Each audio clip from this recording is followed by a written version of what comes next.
masked up to go do a winery tour at the Seppelts Winery. We look ridiculous, but it is what it is, eh? There is everyone getting ready.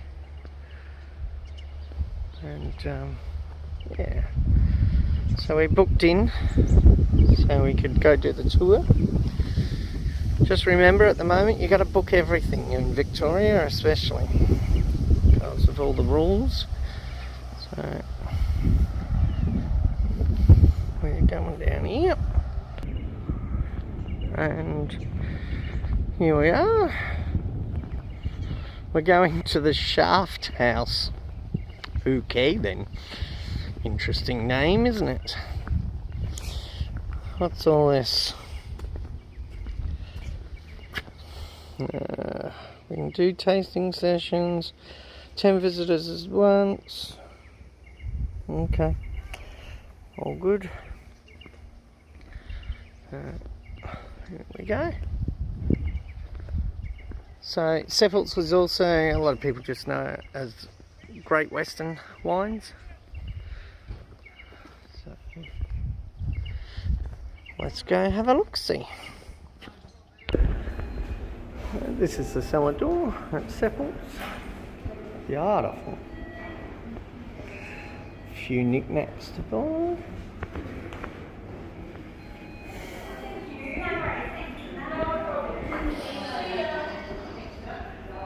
We do also do non-sparkling whites and non-sparkling reds as well. So some Shiraz, some Chardonnay, some Riesling, things like that too. It's up to you what you would like to start with. You tell us where. I thought we were booked in for the tour and the... I don't know whether they're doing the tours at the moment. We but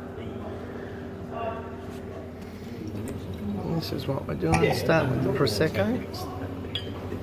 I might give the Prosecco a miss. It's not sweet at all. No, I know it won't be, but I can't drink everything. I can. Sally's driving. Yeah, she has to. so we'll get drier from there. Well, that's what Yep. with the sparkling. That's good. So nothing shopping? Chardonnay Pinot will be about the same sweetness as the Prosecco that you had, but Chardonnay Pinot Noir blend, so you get some very different flavours in there because of that. You get more of a kind of strawberry feel to this one here.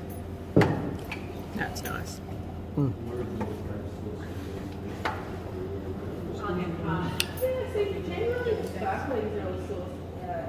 You got to drive, Ma? No. Yeah. No, I think it's time you drove. You haven't driven yet.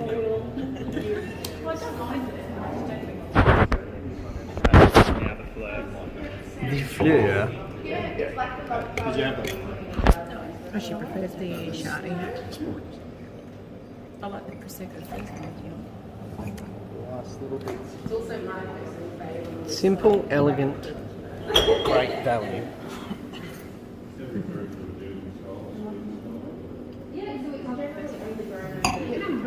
Noir Chardonnay and Pinot Meunier blend. And this one also spent about 3 years with the yeast in the bottle, so it's going to have a much finer bubble here. This one will be quite a bit drier than all the other ones that we've had. Hey, he got more than me. He just thought he looked like he drinks a lot more. That's it. Go on. I like a dry Riesling, is it? So we've got 2 different styles. This one's the sweet style. Okay. And we do make a dry style Riesling as well. Yep. That one isn't available for tasting. In its place is Sagrada Berliner underneath it that we got on tasting, which is very similar to your dry style Riesling. It's got an unusual flavour to it. That does. Oh, wow. It's got a funny smell. Not as funny as you look. Go on, get your nose in there. I did. Taste it. It's unusual. Not a fan. In place of our dry style Riesling, it's a different variety to Riesling entirely, so you will get different flavours in there. But this one here is grown in an area that's much cooler than here, so it's going to come out quite a bit drier as well. It's got a similar smell. This is the last of the white wines. It's the Deluca Chardonnay. So this one here, partly local, Rest of wine, or do you want to mostly fruit from the drum. tip it? John. Because I won't have it.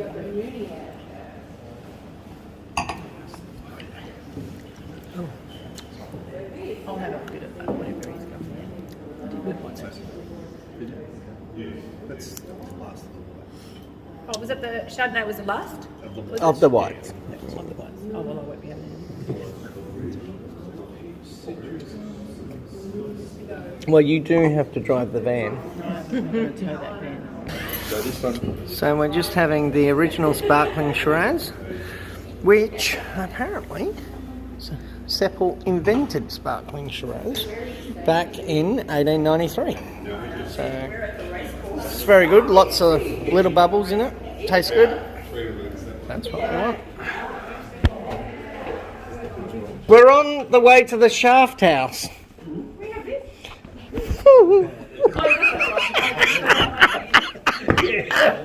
Giggles like a little schoolgirl. Oh, really? Sally, do you know where we are? Sharp house. Look down there.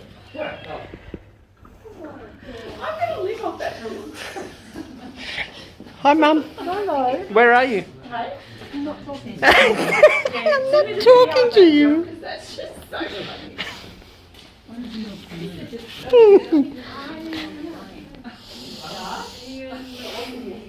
Look down there, Brendo. What is it? That's where we're going. That's the shaft. How old? I wonder. It's what? Donald Trump. You can't really tell me that's a real. How good does that look, people? Oh, yeah. Ian Mackenzie. I used to work for an Ian Mackenzie.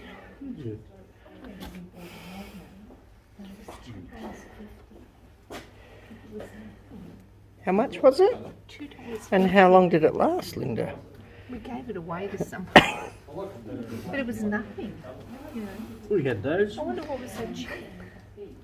What was that, Lynn? $2.50 more. Magna.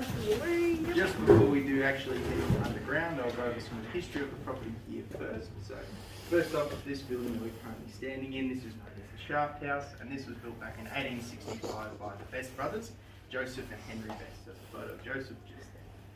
Now the two brothers, they were originally from Melbourne and they moved here during the gold rush to try their hand at gold mining. However, they discovered it was very hard work for very little reward, so they stopped doing that very quickly. But while they were still here, and while there were other miners in the area, they thought, well, we might make some money off of these people. So they started this building off originally as an abattoir, so selling meat to the local miners out here. They then thought, well, if we're giving them something to eat, we might as well give them something to drink. So they got some cuttings from the Truet and Blanquier family just there. So another local family, they were originally from France. They brought some cuttings from the vines over here with them, and they were the very first people to grow vines in this area as well. So the brothers, getting their cuttings from them, planted their own vines on the property here over 150 years ago. Now, unfortunately, those ones didn't survive, but the oldest vines that we do have on the property are about 107 years old. Now, after their first year of making wine, the brothers are very excited when their very first yield of wine equaled about one of these barrels, which isn't a lot at all, but they're pretty happy about that. Then they were looking for a place to store that wine. So storing it above ground here got a little bit too warm for them, so they decided to dig themselves some cellars to see if that would work. And that's where the building gets its name from. They dug the shaft right in the floor over there, so we'll have a quick look down there now.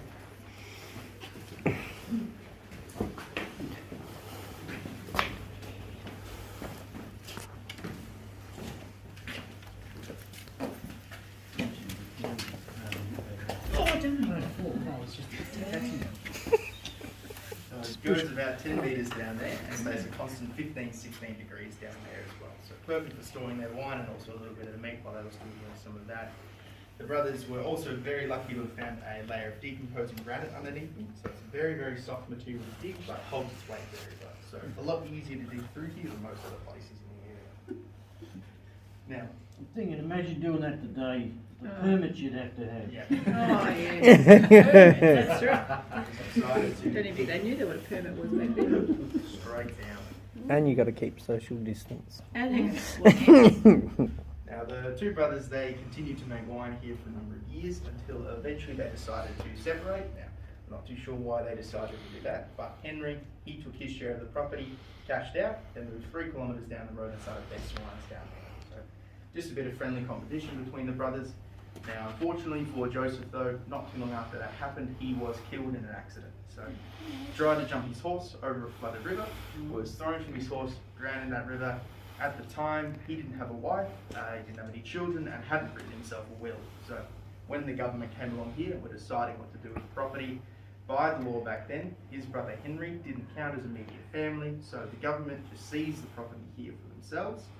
They then sold this place at auction. A year later, to the gentleman in the black suit over there, Hans Irvine. Sounds very conspiracy theory, doesn't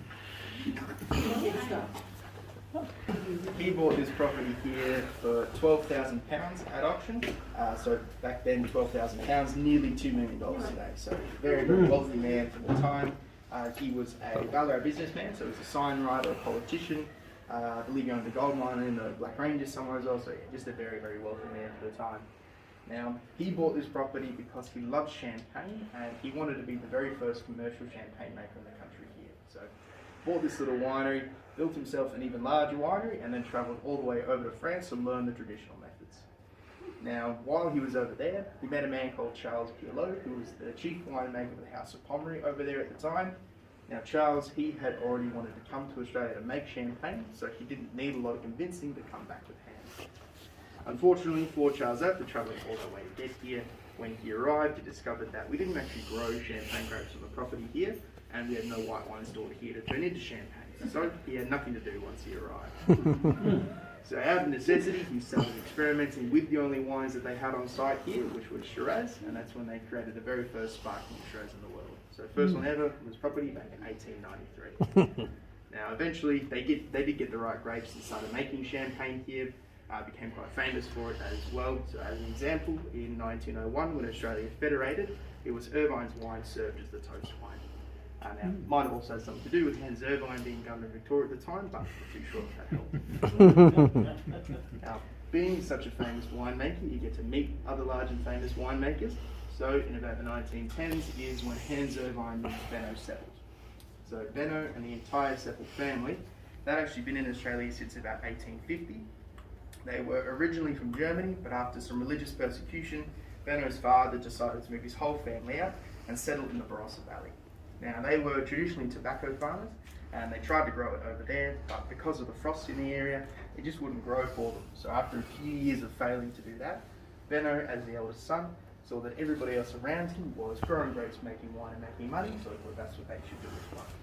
So, around the time of meeting Hans Irvine, the Seppelt family were making about a third of the wine coming out of the Barossa Valley, so one of the largest in the country at the time.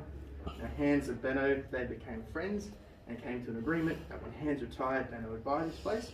So in 1918, Hans Irvine retired, and we became a part of the Seppelt family as well. Now, of course, that is what's been known as since. The family, however, hasn't been involved in the property here since about 1985.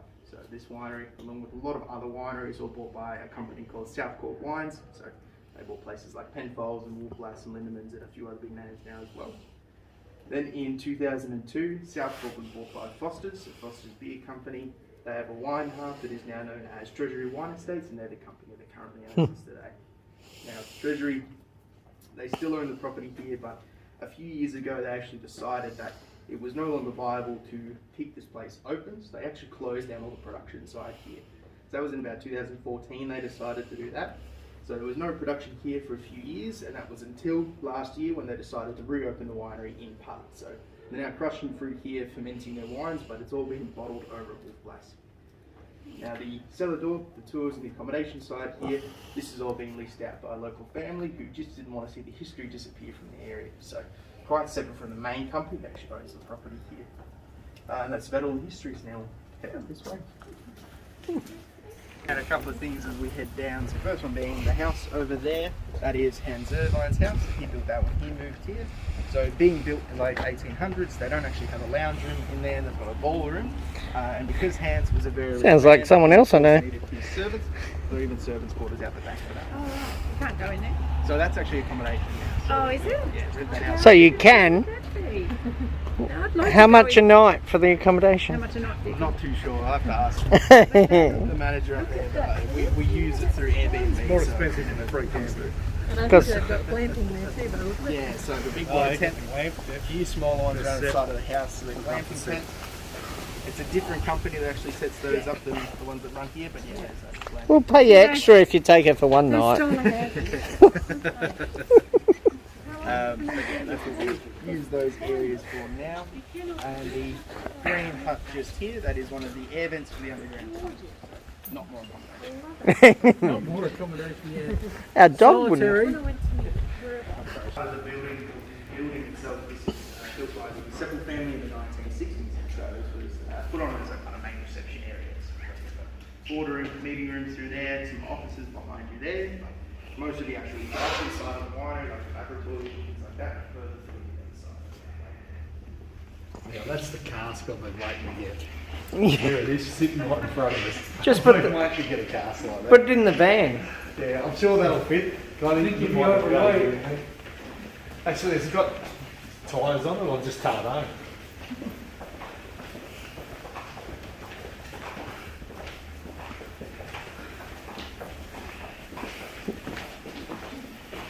Oh, we'll get more than one, Phil. There's Size a few spare ones there. brilliant. Oh, maybe this is more your size, Phil.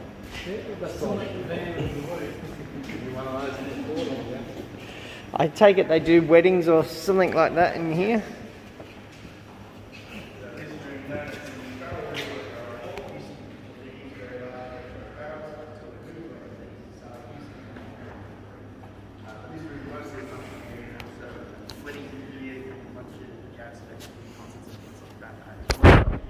So mostly what we use this entire building for now, so functions in here, another space a bit later on, and even some function areas underground.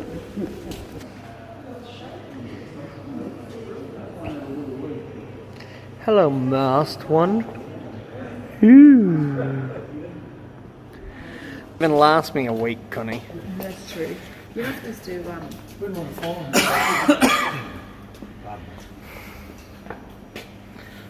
fascinating that part. With the very large French oak barrels that we have here, these ones can hold up to about 5,000 litres of wine.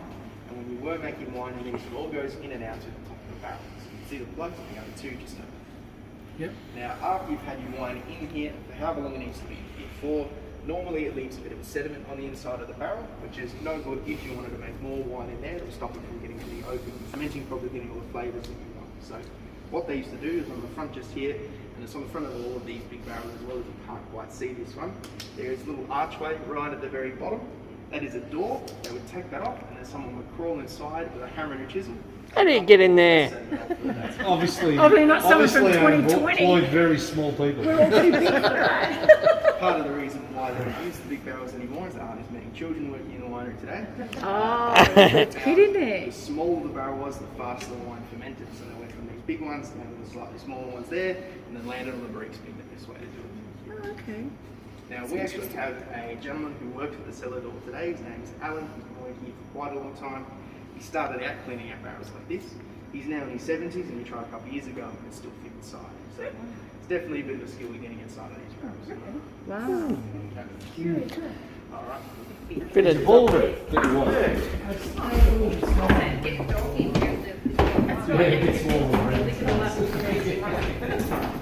This isn't even as big as your ballroom, Brendan. I reckon your place is bigger, Brendan.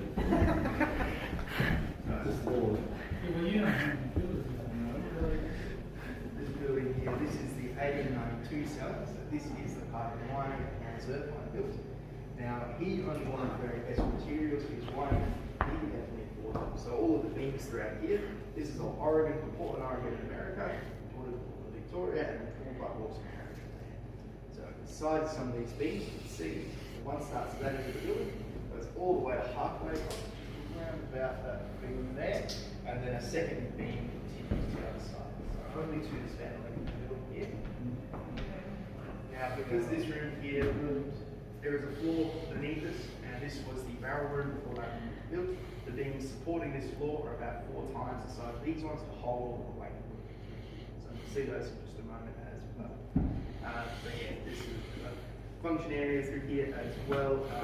The local football network club used to have that black tie wall in here because like that's what this room is mostly used for. Like I mentioned before, flooring in here not original. That's when they put the rest of the front building on. They redid all the flooring here, and the staircase is here as well.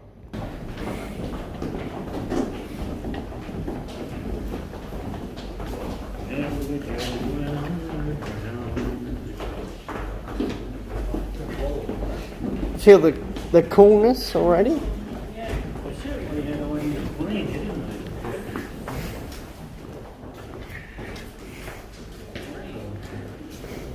Oh, yeah, they're a bit bigger. So this room here, this is the room lights room. So this is where most of the production was done back in the 1890s. So you'll see a lot of photos of the place back then, full of people sitting on the machines that we have down here. We label all the bottles in here, package them all in as well. So yeah, that's what this room was mostly used for. As you notice too, the beams down here much larger than the ones upstairs. It's still that same Oregon wood. It's all from America. That's what now again, as we're walking through here, feel free to take as many photos as you'd like. Ask me any questions about anything here as well. I will talk about a few things as we walk through, but feel free to have another follow down here.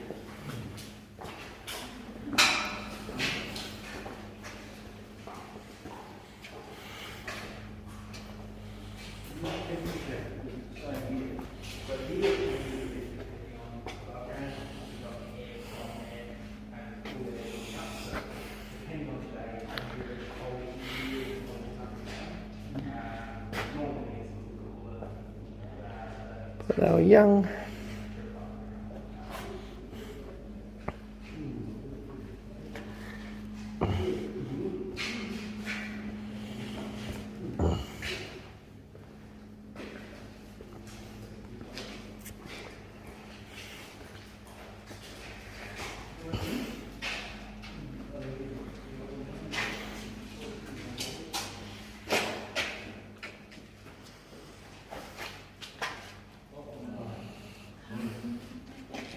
That machine. Oh, look at this.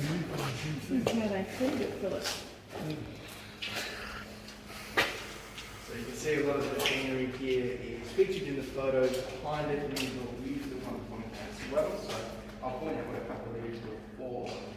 Got this machine right here was used for filling up bottles. So how this one's on the stairs and the little bit of wide and method, but the corner there is all popping this one here is used for adding sugar into the sparkling wine. Essentially, it's a root.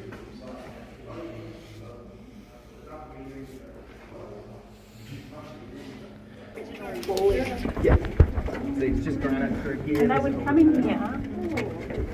Wow. John, I'm sure this is your brain that we're injuring. Like the inside of John's head. Now it does. You get excited. Oh my! Are you taking us to a torture chamber? Oh, wow. So, question. Have you opened any of these bottles? Personally, no, but these non-label bottles, you can see all the ones in the here, completely blank, nothing on them. Most likely just for the water for display purposes. Bottles like these ones, which actually have dates written on them, these are former experimental wines. So, Are they like really posh? so this is, Ian McKenzie was a former winemaker here. So he was the chief winemaker for about 20 years. Now he would come down into the drives here to find the oldest bottles that he could. He'd take them back upstairs and then do experiments on them. Which is of course just drinking them. That one's good. That one's good. I'll say that. Exactly. So he would eventually get sick of walking through the 3 kilometres of tunnels we have down here to find the bottles he wanted. So he grabbed as many as he could find and put them all in one space just here. Then as he was beginning to retire, he asked Treasury Wine Estates if he could keep all of these as a historical collection. They allowed him to do that, and And then when he finally got a tire, he locked the door and took the key with him. So only when he's here, we let him inside. What's his phone number? And how old is he now? I think he's in his 80s now. So Especially if there's ports. about once every year, he comes back to grab about a dozen worth and then take them back. I use him. So if he invites you for dinner, Once says, a I'll go year. to the cellar and get some wine. He normally you drops know you're in for a about treat. 15 minutes and then goes. He doesn't like sharing. Fair enough. Fair enough. Some very, very nice, very expensive bottles in there. That's Yeah, why I he can does keep it imagine. all locked up. But yeah, like I said, there's some bottles in there that go back into the 1930s. So those ones probably undrinkable, but there are some more modern release wines in there as well that would be perfectly drinkable in there too. But yeah, that's the Ian Mackenzie Museum through there. The gate on here as well, not the original, this one that was made by somebody in Ararat, I believe. The original gate that was on here was made out of timber and chicken wire. It was absolutely horrible. So glad they decided to change that through there. Yeah. You want it to be a constant temperature because when they're creating champagnes, it needs sometimes 9 months to 3 years of just sitting still. So you want it to be constant temperature. That's the original dust. I want to write your name in it, but I can't. Because I've got a conscience. But check that out. That's the original dusty one. Take a photo. Put your torch on there and take a photo of that. So for the because they were experimental, they were never going to be released onto the market. So when they were finished with their experiment, they decided instead of just tipping them down the sink, to store them down here for display. So that's why these ones are here at the moment. That is fascinating. Don't write your name I in think we dust. should experiment small. Yeah. Well, we did have some people who used to work in the labs here actually come back and tell us they took some of these out to try them. And they said they were absolutely horrible. So Yeah, we haven't bothered since. Yeah, vinegar's not good. Well, it could be good on a salad. No, it's not. But bad wine is not good. That looks Titanic-like on video. Some bottles from 1950 just there. Yeah, do you want me duster? Johnny, I don't think they dusted up here. Pretty sure. Man, look at that. Leave it on that. Oh my goodness. Oh. Crazy. What are all these pipes then? No, there's chocolate wrappers there. Where's our chocolates? No, champagne. Oh, The champagne. champagne. Yeah, I'd rather that. I'd rather the champagne, Linda. That is unreal. Oh, I can't do that. Talk about that. The drive that we just walked up, that was the Charles Pilot drive, so his name's hanging on the wall just here. So Charles, of course, is the champagne maker that came here, and when he got here, he actually requested that the drive that looked identical to the ones that he was working with back in France. So that's what this one was designed to be like, and all of the drives built after this one are in the same design. The ones built before Charles got here are more like the one we're about to head down, which is much more narrow, a little bit squirrely through there as well, just how the gold miners were digging it before he got here. Now the metal plate just above you there, that is the base to one of our air vents. So that is there to catch any leaves or water that may fall in. So that's what the piping is for, is to take that water, try not to let it drip on Is the that the floor. one we saw outside or a different Not one? the same one, no. Not the same one. I'll point out the one we saw when we actually entered, and that's further down that way. Now, as we do head down this drive here, just be careful as the floor is very uneven. It's all just dirt through here. There's no concrete in it through this one.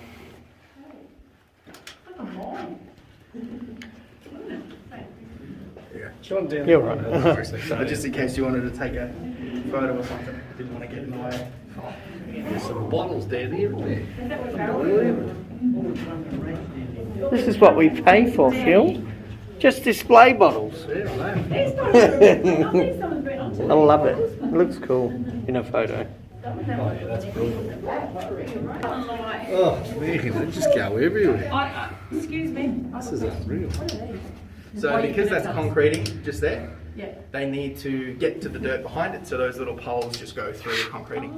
Yeah, that's what they're for. So when the geologists come down here to check the integrity, they look through those. Oh, yeah.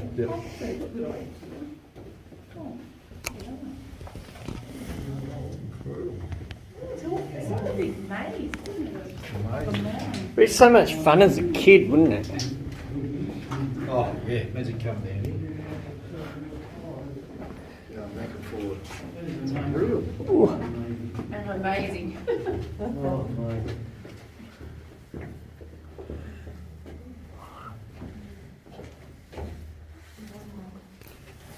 Section here, this is where you can actually see the original peak marks still in the ceiling and the walls. So throughout pretty much all of the drives, they're still there, but a lot of them have been covered up by the mold and things now. But in here, very clean compared to other places.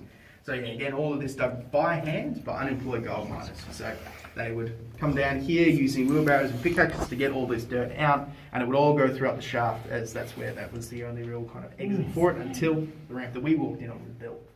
Now through here you can also see just how soft this material is to the walls, that decomposing granite, because you can actually come up to it and scratch some over your fingernail. So very, very soft stuff. Very.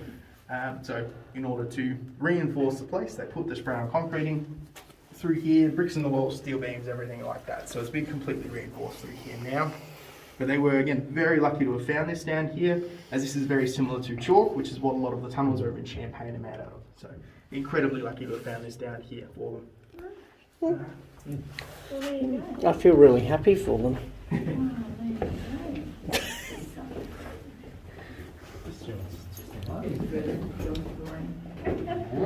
And one of the other workers down here says that they used all of the dirt from in here to build the grampians, but I don't believe it. Looks like. You go down there and find out for us. Just a bit. Just take a photo, go down there and take a photo, having lunch. Surely you get people that do walk off, surely. I haven't really had anyone kind of disappear. I've not lost anyone yet, but there have been. Go back Yeah, just a couple of I weeks. know, and knowing the way our holiday's been going, it'll be us. So through this little drive here, this one is designed very similar to the one that we walked through, except all of the bins are the same size. So it's always alternating bottle wall, and then it's the opposite on the other side. So if you were standing there with your wheelbarrow filling it up and you took too far of a step back, you wouldn't run into more bottles. Oh, is that why? That's how they have it alternating like this through here. Smart. Yeah. A little bit more structurally sound having it set that way as well. Well, that would be weird. I wonder why it was sort of set out. Yeah, like this. You might knock the stack down, that's for sure. Just goes in. This is a shaft, is it? That's the shaft.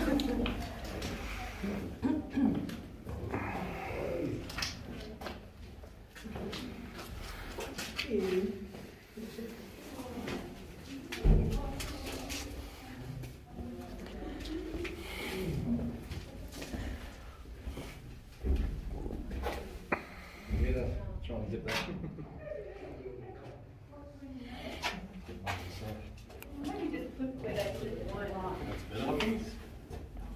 Oh, the arches with all the little caves. What went in there? That was the bottle storages, those ones. Oh, okay, yeah, gotcha. So it's the oldest part of the drives right here where the Best Brothers first came down. So they came down here, cleared out the little area we were in just there, because back then the entire winery was just the shaft house. They really didn't need a lot of storage down here. And then when Hans Irvine bought the property, that's when he went off in all these other different directions throughout here. Now this is also the only part of the drive that doesn't kind of cell phone reception. So phone buzzers here, that's why. Now this is a very, very popular spot. We're made our functions down here. A lot of people come here just to check their phones. Make sure. I feel like we're coming to the end. Amazing how much you go. Look at that. Are they spider webs? Oh, no, that's... Your wine doesn't even get a dot of dust on it at home, does it, Connie? Never lasts that long. Is your new office, Clive? You're going to be working down here now? Yeah? Who said anything about working anywhere? Someone's working. He's retired. Oh, here we go. Crazy.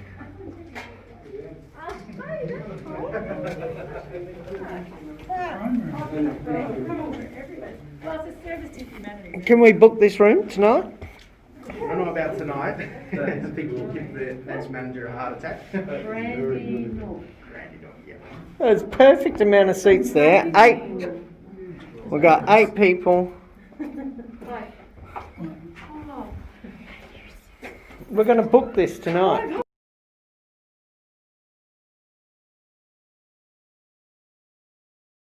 The red. Touch type lock and key. First one being, back then the brandy that he made was about 95% alcohol, so didn't want any of his workers getting onto the job. They get very sick very quickly. Second reason, it was 95% alcohol, so using mostly candlelight down here, very, very flammable stuff. And third reason, it was 95% alcohol. So the government wanted to tax him on it, and this was his little tax dodge down here. So technically, this didn't exist. Now, the bins through here are used for private storage now, and we used to offer one of these to every new Prime Minister. So I think the last person who was offered, or last person who accepted their offer, was Malcolm Fraser down the end here. Now, he used to store his wine here up until he passed away a couple of years ago, and then his estate came and took all of his wine. So that is wine in there through here now. The gate on there as well, not the original anymore, that is now the Shaft House. You can see that was the back up there. Quite a few other people down here, mostly politicians. Like, David Hawker, MP, Joe Helper, MP. You've got Kevin Irwin, former mayor of Northern Grampian Shire there, and then Ian McKenzie just over here. So the same Ian is going to give me his name down the other end. Well, Look at that. Dust on that. You and me both, and we'll be like, Bit of dust we still there. have walking. Oh, look at that. God, he's not. So just here, this is the Summer Dry. As you can see, this is really where the mould started to take off down here. So all of this came down here accidentally. There was a tiny bit of it on the bottom of a French oak barrel that they stored down here for a couple of days, and now it covers most of the drives. So only fancy French mould down here, nothing else. Sometimes we find frogs down this drive as well, so I'll be looking out for them as we head down. Aw. Very French then, isn't it? Get it? They got no legs left. Frogs. They're all going along on their bellies. French frogs. Someone ate their legs.